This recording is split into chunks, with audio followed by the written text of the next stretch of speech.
with strangers. Hard to imagine you can about on your own. I can't believe you got it back for me. That day was supposed to be like spring break, but it was dark and cool, and the sand felt all dirty. Hey everybody, it's me, Dave Splash. Welcome to The Dark Stuff. This is my newest video. This one's going to be pretty packed. There's a lot of different events that have happened the last couple of days that I got some footage of, and we're going to be showing that. I just got back from a record show, the semi-annual Omaha record show, which, again, I feel like I should be in the loop on this shit, and I only heard about it a day in advance, but side note, anyways.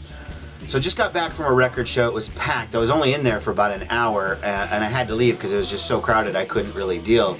It was the most crowded I've seen at one of these record shows in a really long time. I saw a couple of concerts last night. I saw two different artists. I saw Eleanor Friedberger, and then I saw Voivod, two radically different types of artists.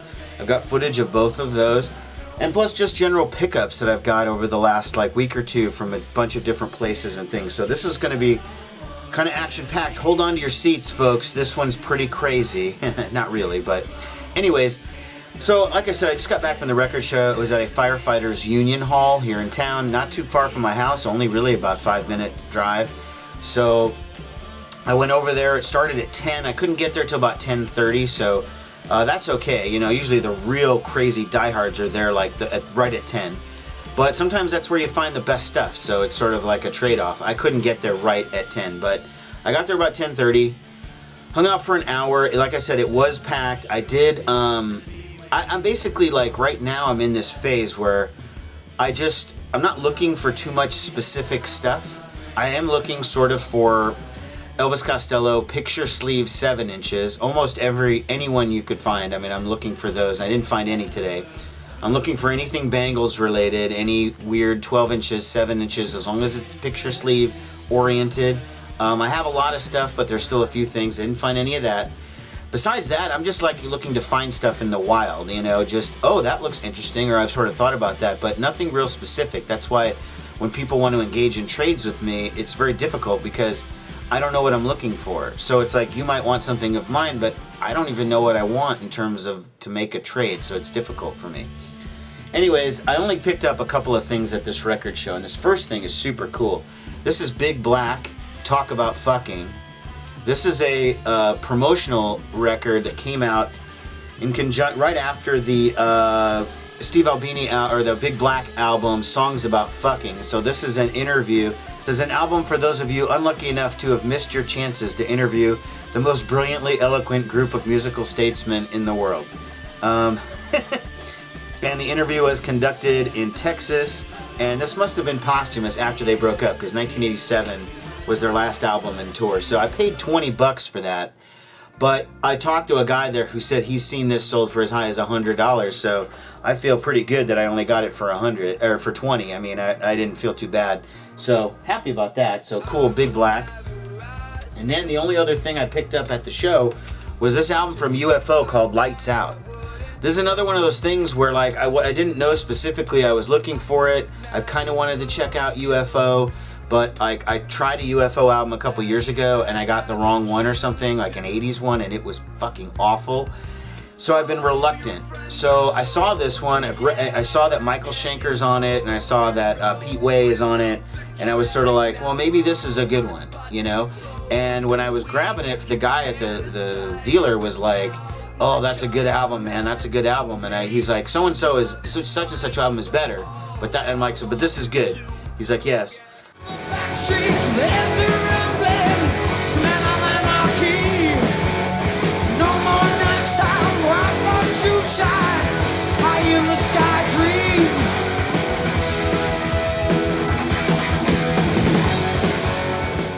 So I paid $10 for it. I saw it at another dealer for $7, but the cover looked more beat up. So I'm okay with this. So I'm happy. I'm hoping I like it. Classic 70s hard rock. I'm told that because I like bands like Kiss and Aerosmith and Led Zeppelin and the classic 70s hard rock that I would like these guys. They just were never popular in the United States. They were more of a European thing. So we will find out on that. Okay.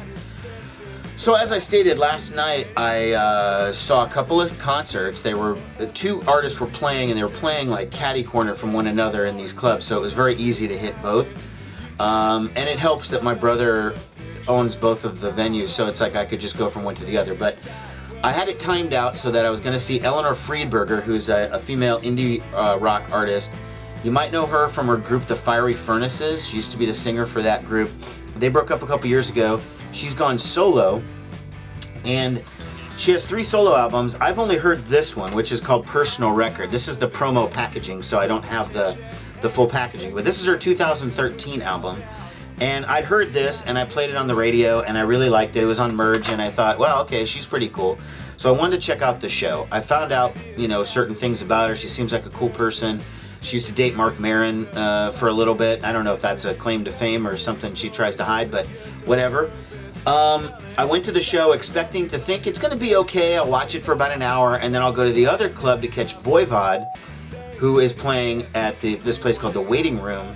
And I expected it to be really full because they're a European 80s, you know, progressive metal band or whatever. And I thought I would catch the show from them from 11 until bar time or whatever it ended. So I ended up watching Eleanor Friedberger, and she was fucking awesome.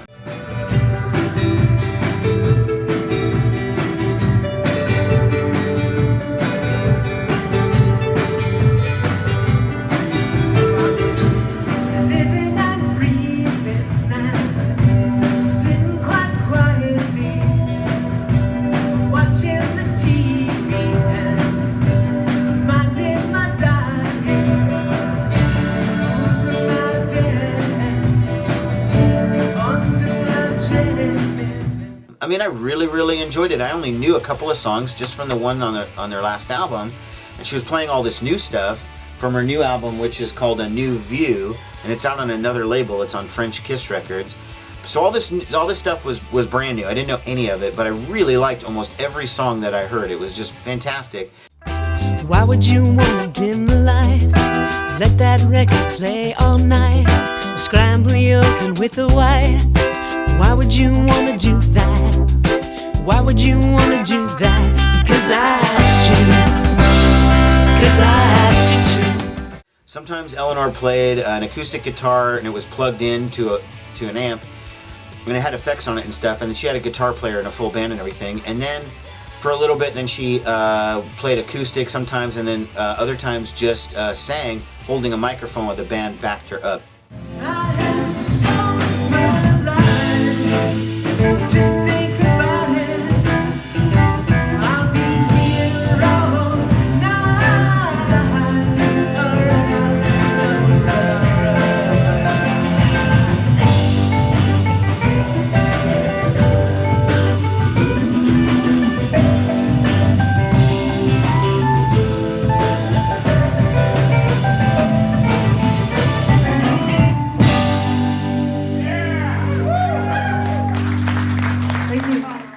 So she went on about 10. At about 11, like I planned, I left the show and I walked around the corner to go to the other club to check out Voivod. And I got there right as they were going to go on. And what I was shocked at was how the attendance was like so bad. I mean, it was ridiculous. So I watched like a song or two, and I taped it a little bit, and I wasn't feeling it, to be honest.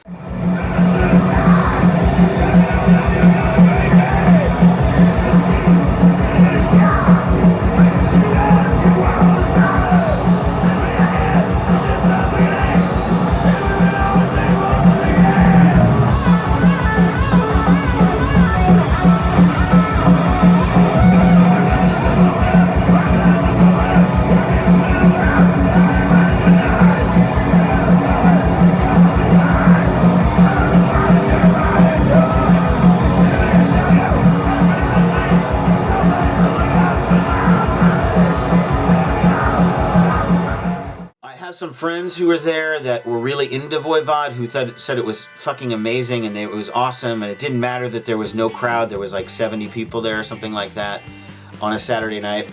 They really enjoyed it. I didn't know the material, so I ended up going back to Eleanor Friedberger and watching the end of her set.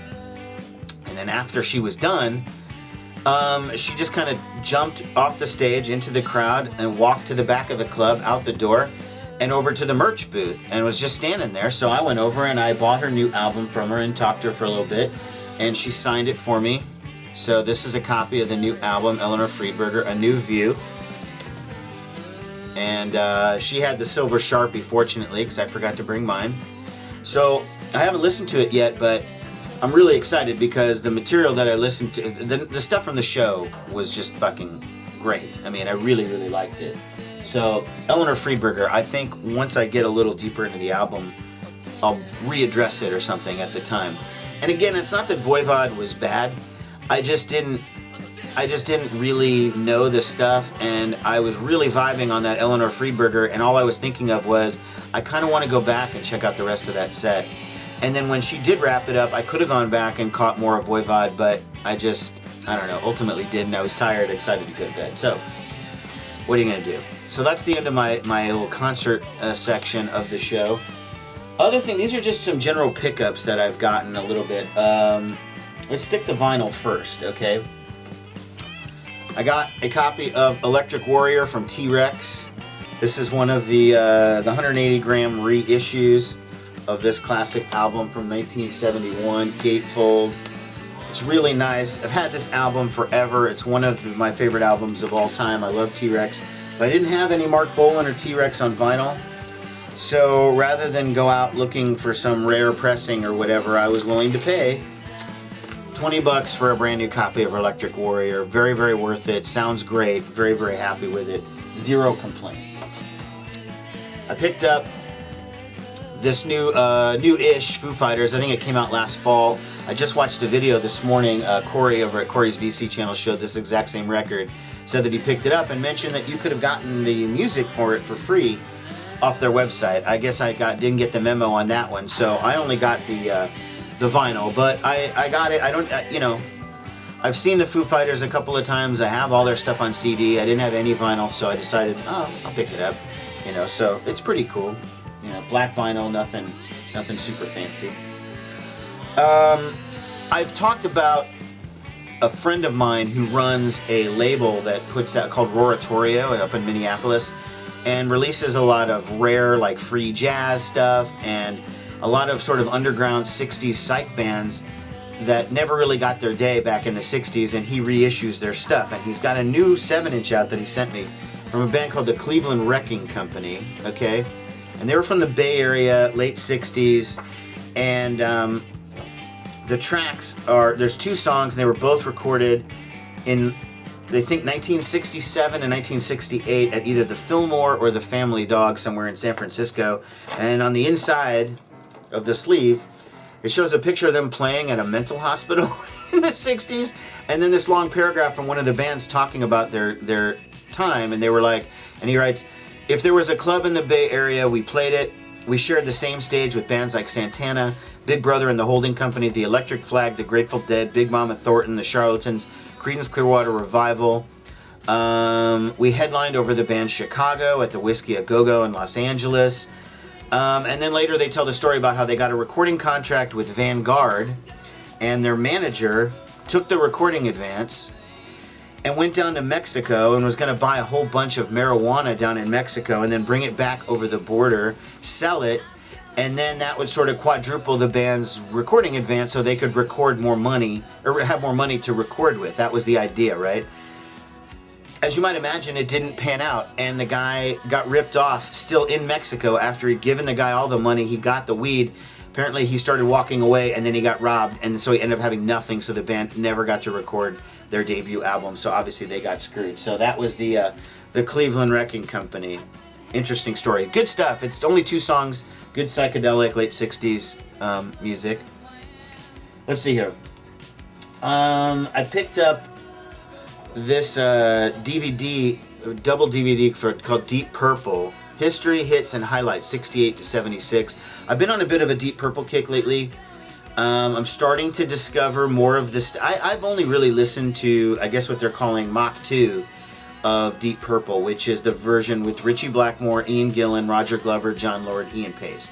Their most popular one, the Smoke on the Water version, the My Woman from Tokyo version, that version. There's Mach 1, which is Hush, you know, that period with the original singer. There's Mach 3, which is when they introduced David Coverdale into the band. And then there's Mach 4, when Ritchie Blackmore left and Tommy Bolin replaced him. And that was the version that ended the initial run of Deep Purple. So this has a lot of stuff from all these other eras, a lot of live recordings, a lot of rare stuff, and it's a pretty cool DVD. I was trying to buy some records. I couldn't find anything I liked, and then I saw this, and I just decided to get it. So I dug it. It was pretty cool. I am continuing on my sort of Bangles quest, and you know, I keep mentioning them in almost every video, and for a band that broke up in the 80s, you know, it's weird that I keep talking about them, but I decided on a kick to just order some of their other, like, okay, they reunited in the late 90s, and I knew about this the whole time, but I didn't really pay attention to what they were doing. They never played in Omaha or wherever I was, so I've never gotten a chance to see them. So I went ahead on Amazon and ordered a couple of Bangles related items. I got this one, which is Doll Revolution. This is their 2003 comeback album, the first album that they did when they reunited, and it has all 4 members.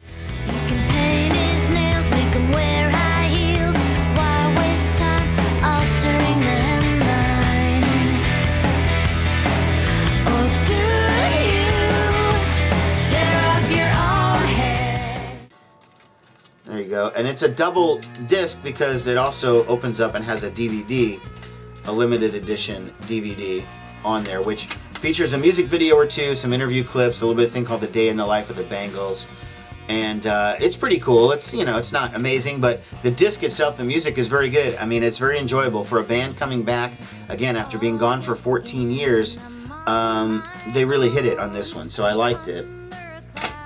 Then this was their 2011 album. This is the next album, reunion album they did. So we're talking 8 years later. Bassist Michael Steele, no longer in the band. They have someone else playing bass, and then Matthew Sweet, who co-produced the album, plays bass on a couple of tracks too. So the album is called Sweetheart of the Sun. It opens up like this. It's a little more kind of countrified, or sort of like Graham Parsons, early 70s kind of country rockish, and then there's some more mainstream poppy stuff on it. I'm not willing to say it's not as good, but I like Doll Revolution better. This one's not quite there, but maybe after I listen to it a little bit more. I've only heard it really one way through, but I'm still like, whatever. I mean, it's Susanna Hoffs, it's the Bangles. And then I went ahead and ordered Susanna's movie, The All-Nighter, which is her star vehicle. And don't think she's being exploited, because she's on the cover of this video in her bikini, and that the movie features a scene where she dances around in her underwear. Her mother wrote, produced, and directed the movie. If her mom was doing it, it's got to be kosher with Susanna. So 1987, a movie came here, was probably played for like a day in the theater, but it has a lot of Susanna Hoffs looking beautiful at her peak, 1987. Good stuff. I think that was like $5 on DVD from Amazon. So, you know, not a ton of stuff. So these are just some odds and ends. Actually, I got some radio stuff, and then I want to show this last CD that's not involved with the radio. But this is the Black Sabbath CD called The End. And a couple of videos ago, I talked about how I saw the Black Sabbath opening night show for their final tour in Omaha. But I didn't notice that they were selling CDs. I looked at the merch. None of the shirts or sweatshirts really impressed me, so I decided to forget it. And I didn't get any merch. But a friend of mine said, hey, did you get one of these CDs at the show? And he was at the Minneapolis show a couple days later. I asked him to get me one. He did. It's $30. But I hear they're going for a lot more on eBay already. So it's pretty cool. It's got a bunch of live tracks recorded in 2013 in Sydney. Another song recorded live in New Zealand. Another song live in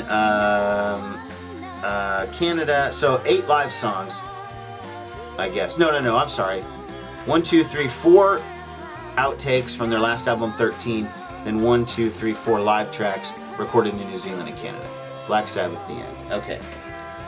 As far as stuff I've gotten for the radio show, here are some ones that you will, if you listen to my show, by the way, it's every Sunday from 2 to 5 p.m. Central Time. You can stream it at 897theriver.com if you don't live in Omaha. If you do live in Omaha, it's 89.7 on the FM dial. Of course, I got the new Ty Segall, I don't know how you're supposed to pronounce it, It's called, Emotional Mugger. He's playing in town on March 10th, and I'm looking forward to seeing him again. By the way, his album, Manipulator, was my #1 album of 2014. So this is likely to be up towards the top when I make my list. Next, this is a Canadian artist named Basha Bulat. Okay, and this is her new album called Good Advice. She's, I don't know, sort of a crooner, sort of an indie artist. It's kind of hard. It's sort of a meshing of the two. Saw the pictures, read all your darkest thoughts while you were waiting, ready to brush me off. She has a really great voice. Sings a lot of different styles. It feels a little more rocking on the new album. It's pretty good. She's also coming to town, playing here on March 6th, I think, at the Waiting Room. So I'm gonna probably check her out. It's a good album. She's Canadian. So if you're a Canadian viewer and you know a little more about Basha Bulat, please feel free to make a comment, because I don't know much about her other than I like this CD so far, you know. Santigold has a new CD. I really like her. This is the new one. It's called 99 Cents. I don't know if it's in stores yet, but she makes kind of dance, kind of, I don't know how to describe her sound, because when she first came out, people said she was just like MIA, and I don't think she's that much like MIA. So she's a little dance, a little hip hop, a little, but this is her new album. It's definitely more mainstream, a little more dancey. I think someone thinks she's going to become a big star on this one, and it's maybe going to happen. She's great, but it's like she didn't hit it on her last one. I thought that was bound to be a hit, so I was kind of surprised. These next two are more obscure indie releases, and these are the final two I'm going to show in this video. This is Your Friend, and the CD is called Gumption, and this is basically an artist from Lawrence, Kansas named Taryn Miller, who records under the name Your Friend, and this is her debut full-length album. It's really, really good. I don't know how to describe it. It's very dark and personal.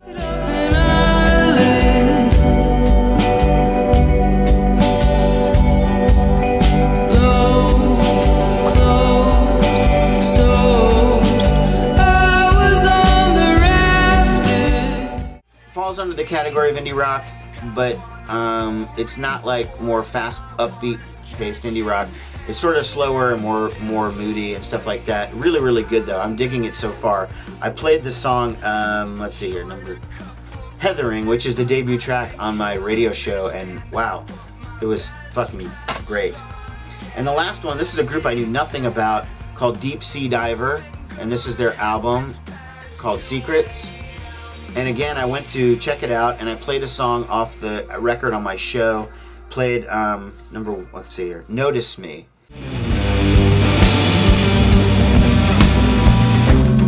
Our hearts will burn. Keep going alone forever. When will you ever learn? Oh, man, so good. I don't know anything about this group, but they seem really cool. Deep Sea Diver, and the album is called Secrets, and then this opens up again. Whoa. Look at that there. So, good stuff. Note to band, if you ever see this video, don't use fonts like this. It's impossible to read. I'm sorry. It's not just because I'm old. It's like, really, I can't read a fucking word of that, and it's annoying. I'm just letting you know. Alright, friends, that's pretty much it. Hope you dug this one. Leave a comment. Whatever. Or don't. I mean, I don't care. Thumbs up or don't. It's your choice. Thanks. Take care. Bye-bye.